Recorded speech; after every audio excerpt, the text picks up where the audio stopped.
David Janssen was an iconic television actor best known for his role as Richard Kimble in the beloved television series The Fugitive. That wasn't his only starring role, though. Throughout his career, Janssen would play the title role in 3 other television series and appear in other shows and films. He began his career in 1945, just 13 years old, and continued acting until his tragic and unexpected death in 1980. David Janssen was born March 27, 1931, to Harold and Berniece Meyer in a small town in southern Nebraska. When he was only 5, his parents divorced, and his mother took him to Los Angeles. She remarried a man named Eugene Janssen, whose name David used when beginning his career. David Janssen appeared in his first film when he was only 13 years old. By the time he was 25, he had already acted in a total of 20 films. Of course, the height of his career wouldn't arrive until his early 30s, after landing the starring role in The Fugitive. David would go on to act in many more films and TV shows, inspiring people all over the world with his winning personality and impressive acting skills.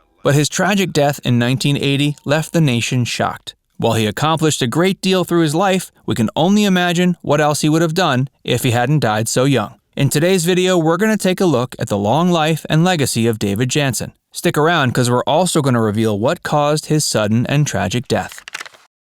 One of the world's biggest stars. Even 40 years after Janssen's death, he's still remembered as being one of the biggest stars in the history of Hollywood. TV Guide ranked him number 36 on its 1996 list of 50 greatest stars of all time. His career spanned 35 years, and he continued to work hard right up until his death. He had an extensive filmography in film and TV, and he played dozens of significant roles throughout his career.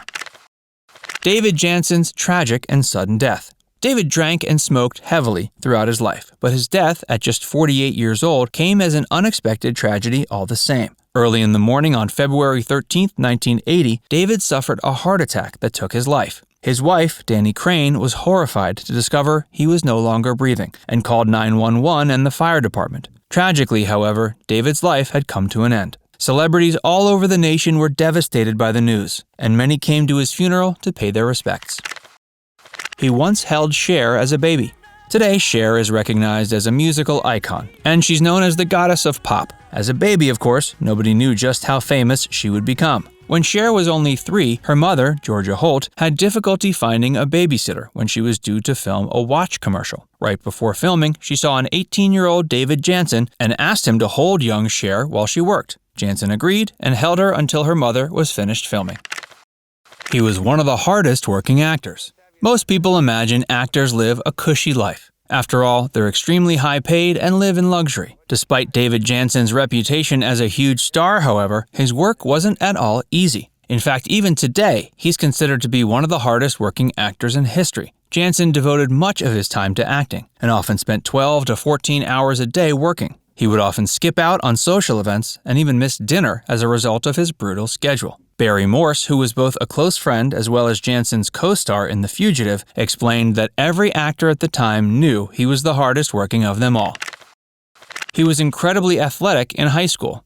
Before David Janssen found his calling as an actor, he spent his youth involved in numerous sports. In high school, he was a star in track and basketball. In 1948, he even attempted a pole vault for some reporters who worked for the Hollywood Citizen News. Unfortunately, the pole vault didn't go smoothly, and he ended up twisting his right knee. The injury didn't deter him from continuing athletic stints, however, and in 1970, he hosted highlights of the ice capades while wearing ice skates himself.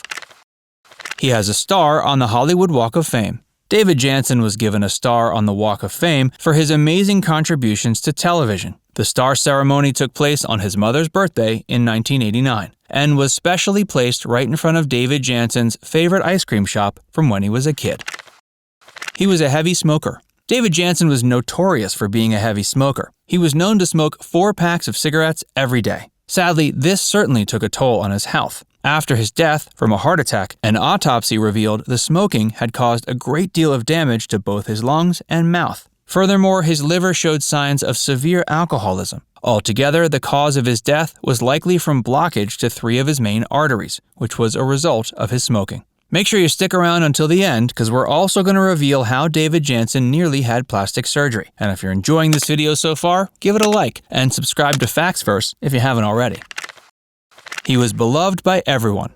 There are many famous celebrities with millions of adoring fans, but when the cameras aren't rolling, they're rude and difficult to work with. David Janssen, however, was never one of these people. All of his colleagues and friends were touched by his bright and kind personality. He was strongly against the Vietnam War. An outspoken liberal Democrat his whole life, David Janssen was very against the Vietnam War. However, because he was involved in the film The Green Berets, many mistakenly believed he actually supported the war.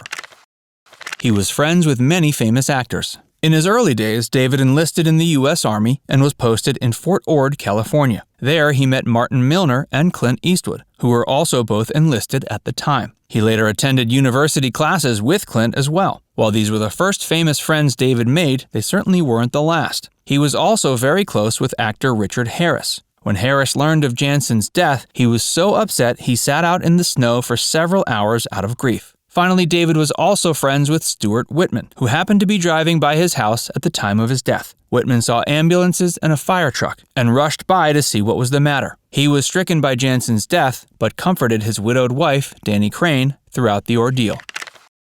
He loved to read. David Janssen was known for being an avid reader. He read whenever he had free time. Whenever he found a new book to read, he'd order 2 copies. One would be sent to his home in L.A., and the other would be sent to his second home in Palm Springs. Being a rich and famous actor certainly has its perks.